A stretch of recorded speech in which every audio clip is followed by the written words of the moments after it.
പ്രഭാഷകൻ അധ്യായം 44. പിതാക്കന്മാരുടെ മഹത്വം. നമുക്കിപ്പോൾ മഹത്തുക്കളെയും നമ്മുടെ പൂർവ്വപിതാക്കന്മാരെയും തലമുറക്രമത്തിൽ പ്രകീർത്തിക്കാം. കർത്താവ് ആദ്യം മുതൽ തന്നെ തൻ്റെ പ്രതാപവും മഹത്വവും അവർക്ക് ഓഹരിയായി നൽകി. രാജാക്കന്മാരും കീർത്തിയൊട്ട ബലശാലികളും ജ്ഞാനത്താൽ ഉപദേശം നൽകിയവരും പ്രവാചകന്മാരും അവരുടെ ഇടയിലുണ്ടായിരുന്നു. ആലോചനകളാലും നിയമപരിജ്ഞാനത്താലും ജനത്തിന് നേതൃത്വം കൊടുത്തവരും വിവേകപൂർവമായ ഉപദേശം നൽകിയവരും അക്കൂട്ടത്തിലുണ്ടായിരുന്നു. ചിലർ സംഗീതജ്ഞന്മാരും കവികളുമായിരുന്നു.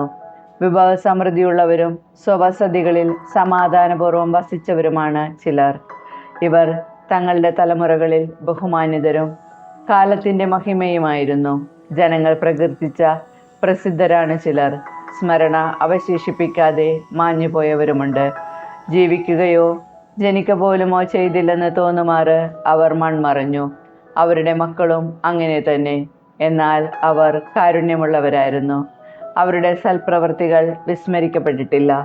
അവരുടെ ഐശ്വര്യം അവരുടെ പിൻഗാമികളിലും അവരുടെ അവകാശം മക്കളുടെ മക്കളിലും നിലനിൽക്കും. അവരുടെ സന്തതികൾ ഉടമ്പടികൾ പാലിക്കും. അവരുടെ മക്കളും അവയ്ക്ക് വേണ്ടി നിലകൊള്ളും. അവരുടെ ഭാവി തലമുറകൾ എന്നേക്കും നിലനിൽക്കും. അവരുടെ പ്രതാപം മാഞ്ഞു പോവുകയില്ല. അവർ സമാധാനത്തിൽ സംസ്കരിക്കപ്പെട്ടു. അവരുടെ പേര് തലമുറകൾ തോറും നിലനിൽക്കും. അവരുടെ വിജ്ഞാനം ജനതകൾ പ്രഘോഷിക്കും. സമൂഹം അവരെ പ്രകീർത്തിക്കുകയും ചെയ്യും. ഹെനോക്ക്. നോഹ. ഹെനോക്ക് കർത്താവിനെ പ്രീതിപ്പെടുത്തി. അവൻ ഉന്നതത്തിലേക്ക് സംവഹിക്കപ്പെട്ടു. എല്ലാ തലമുറകൾക്കും അവൻ അനുതാപത്തിൻ്റെ മാതൃകയാണ്. നോഹ തികഞ്ഞ നീതിമാനായിരുന്നു. വിനാശത്തിൻ്റെ നാളുകളിൽ ഒഴിവാക്കപ്പെട്ട മുളയായിരുന്നു അവൻ. അങ്ങനെ ജലപ്രളയത്തിനു ശേഷം ഭൂമിയിൽ ഒരു ഭാഗം നിലനിന്നു. മർത്യകുലം ജലപ്രളയത്താൽ നശിപ്പിക്കപ്പെടുകയില്ലെന്ന നിത്യമായ ഉടമ്പടി അവനുമായി ചെയ്യപ്പെട്ടു. അബ്രാഹാം, ഇസഹാക്ക്, യാക്കോബ്. അനേക ജനതകളുടെ പൂർവ്വപിതാവായിരുന്നു അബ്രാഹാം. മഹത്വത്തിൽ അവന് സമനായി ആരുമില്ല. അവൻ അത്യുന്നതൻ്റെ നിയമം പാലിക്കുകയും അവിടുന്ന് അവനുമായി ഉടമ്പടിയിൽ ഏർപ്പെടുകയും ചെയ്തു. അവൻ സ്വശരീരത്തിൽ ഉടമ്പടിയുടെ മുദ്ര പതിച്ചു. പരീക്ഷിക്കപ്പെട്ടപ്പോൾ അവൻ വിശ്വസ്തത തെളിയിച്ചു. അതിനാൽ അവൻ്റെ സന്തതി വഴി ജനതകൾ അനുഗ്രഹിക്കപ്പെടുമെന്ന് കർത്താവ് അവനോട് ശപഥം ചെയ്തു.